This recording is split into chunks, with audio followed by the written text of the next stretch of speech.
l'idée de créer des équipes d'aide psychosociale pour aller sur le terrain dans les CHSLD a été développée par le Comité de planification et d'intervention en sécurité civile du CIUS du nord de l'île de Montréal. Ils ont mandaté un sous-comité pour chapeauter le projet des diades psychosociales.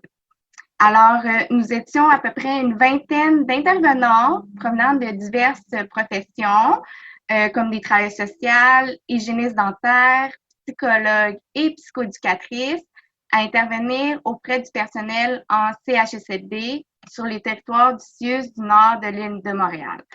Alors, c'était un jumelage d'une intervenante psychosociale et d'une hygiéniste dentaire.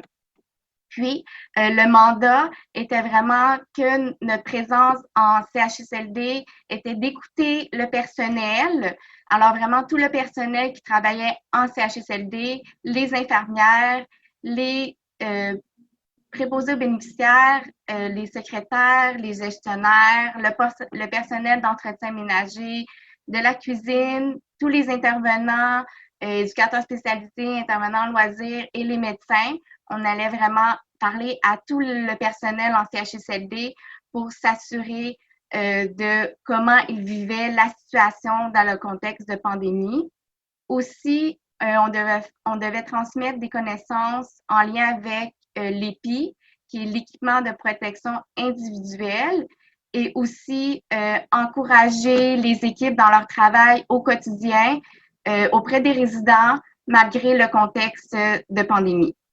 Alors, mon rôle à titre de travailleur social était vraiment d'apaiser les craintes auprès du personnel en CHSLD, puis aussi de repérer les personnes qui vivaient une détresse psychologique immédiatement, en fait, là, pour intervenir, puis de référer aux besoins le personnel aux différents outils que le comité Unirésilient a élaboré pour le personnel du CIUS.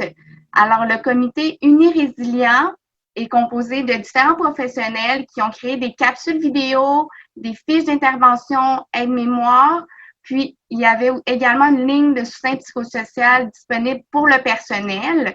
Alors, on leur référait à ces outils-là.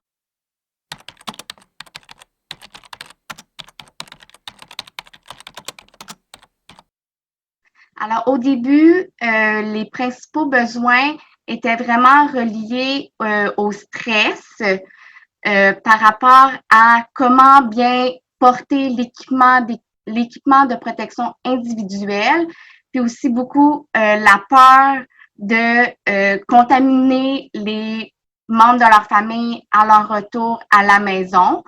Alors, c'était beaucoup l'hygiéniste dentaire qui faisait l'enseignement sur l'équipement de protection individuelle, puis aussi toutes les mesures pour le retour à la maison, dont changer ses vêtements, se laver, pour éviter, dans le fond, de contaminer les membres de la famille.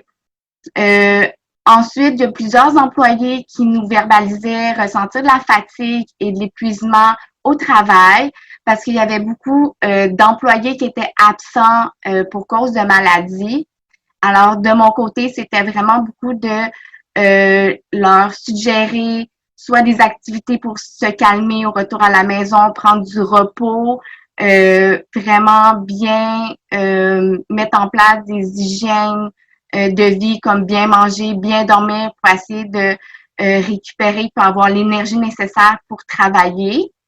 Puis, par la suite, vu que le personnel a dû composer avec des décès de plusieurs résidents rapidement, le deuil a été un sujet important dans mes interventions. Alors, c'était beaucoup de voir avec eux quels rituels ils pouvaient faire en la mémoire des résidents. Alors, il y a des intervenantes qui ont mis sur place des coins recueils dans un endroit dans le CHSLD où il y avait des photos des personnes défuntes. Puis, il y avait un cahier où du papier qui était possible pour écrire un mot en la mémoire des personnes décédées. Puis, ça aidait le personnel dans leur processus de deuil.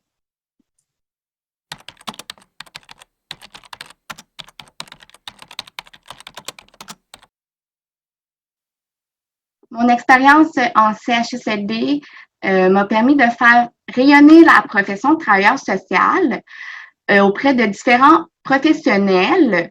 Puis, je constate également que notre rôle est vraiment essentiel dans un contexte de crise parce que les individus vivent vraiment des moments difficiles, chargés d'émotions, puis ils ont besoin vraiment d'une écoute pour les apaiser, pour prendre le temps là, de les écouter.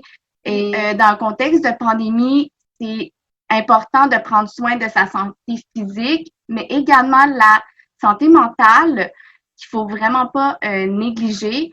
Puis c'est vraiment la place du travailleur social dans un contexte de crise auprès des individus, de les sensibiliser à prendre soin de leur santé mentale. Puis je trouve que c'est vraiment ça qui était important là, dans mon rôle en CHSLD.